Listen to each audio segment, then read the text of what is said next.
cada um de oportunidades. 1 João, primeira carta do apóstolo São João, capítulo 2, versículos 26 ao 29. Eu não vou ler só um versículo, porque quem lê versículo fora de contexto é falso profeta. Eu vou ler a palavra no seu contexto.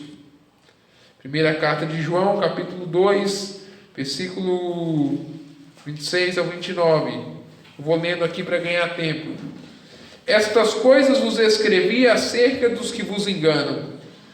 E a unção que vós recebestes dele fica em vós. E não tendes necessidade de que alguém vos ensine. Mas, como a sua unção vos ensina todas as coisas, e é verdadeira, e não é mentira, como ela vos ensinou, assim nele permanecereis.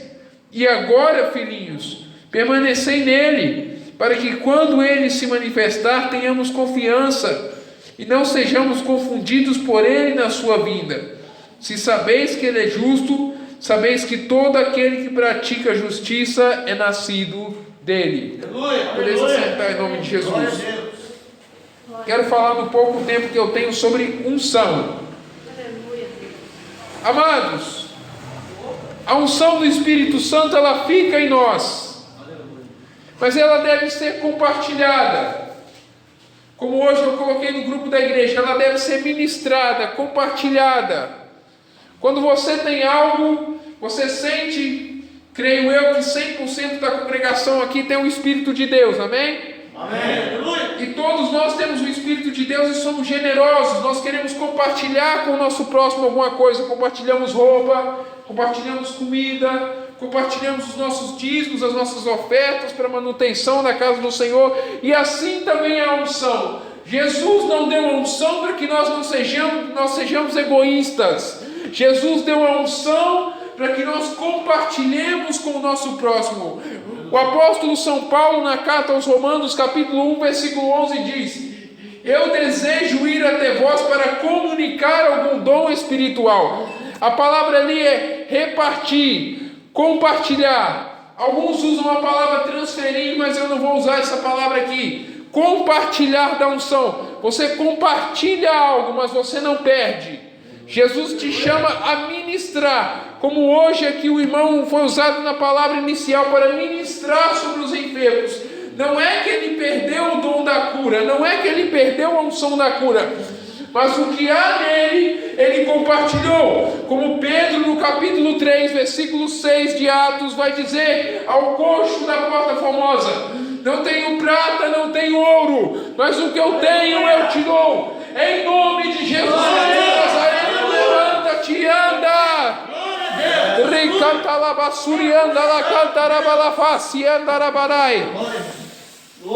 A unção deve ser ministrada, impartida, compartilhada com quem está perto de nós. Talvez você já ouviu um ditado: a unção que você admira, você atrai.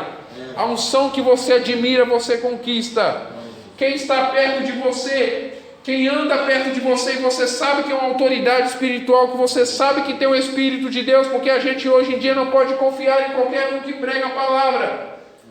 Mas você anda com alguém de Deus, você sabe que aquela pessoa é de Deus, peça a ela: ore por mim, eu quero receber dessa graça também, eu quero ter essa unção. Lembra de Elias e Eliseu quando estavam andando ali, Elias para ser arrebatado?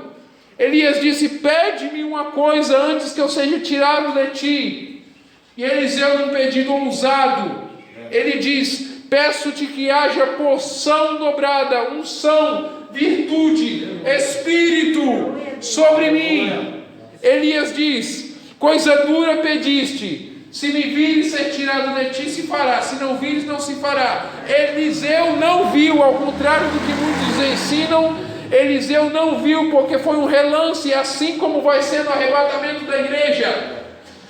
Eliseu não recebeu ali vendo, mas ele recebeu pela fé. Ele foi ousado, ele foi persistente, ele pegou a capa de Elias, ele rasgou em duas partes, ele clamou: onde está o Deus de Elias? E hoje eu clamo a você: onde estão os Elias de Deus? E ele parte o Jordão. E entra ali e passa para o outro lado, e os filhos dos profetas dizem: o espírito de Elias está sobre Eliseu. A unção deve ser compartilhada. Não retenha algo que o Espírito Santo colocou dentro de você e está te incomodando. Ei, reparta. Se você vê um mendigo, um andarilho na rua, ministre uma palavra a ele. Se você vê uma pessoa no sinaleiro, no semáforo, que precisa de uma palavra, ali você não tem um dinheiro para abençoar, mas diga: Deus te abençoe, Deus tem um plano na sua vida. Se você vê uma pessoa doente, é claro que nesse período de pandemia a gente tem que tomar algumas prevenções, alguns cuidados, mas vendo alguém doente, você tendo alguma condição de impor as mãos, nem que seja no ombro, e orar, ore, impõe as mãos, e a palavra diz: imporão as mãos sobre os enfermos e eles serão curados. Esse é um dos sinais da igreja de Cristo na terra. Se a igreja não expulsa demônios, se a igreja não fala em línguas, se a igreja não tem autoridade sobre o maligno e não cura enfermos, e não tem livramentos de morte, essa igreja não está incluída numa igreja missionária. Essa igreja precisa ter sinais. E para concluir, porque as horas já voaram, o Espírito Santo, deixa ele te ministrar, vai orando, vai estudando a palavra, vai deixando o Espírito Santo falar com você. A palavra diz: o Senhor é o Espírito, e onde o Espírito do Senhor está, aí é a liberdade. 2 Coríntios 3,17. João 4,24, Deus é Espírito, e importa que os seus adoradores o adorem em Espírito e em verdade. Dê liberdade, dê lugar, como dizem alguns pregadores, dê valor, dê honra ao Espírito Santo. Passe tempo com o Espírito Santo. Hoje em dia é impossível a gente se desligar do mundo social, é verdade. É impossível, porque sempre tem uma ocupação de trabalho, uma ocupação da família, pedindo ali uma mensagem, enviando uma mensagem. Mas o tempo que você conseguir dedicar para o Espírito Santo, passe com ele, porque a palavra fala: cuidais vós, que a Escritura diz: o Espírito que habita em vós, ele tem ciúmes. Deus tem ciúmes de você. Você é propriedade exclusiva do Espírito Santo. Ele te selou com o Espírito da promessa. Você está selado para o dia da redenção. Aumenta o azeite da botija, como dizem alguns, e como está na palavra no Antigo Testamento.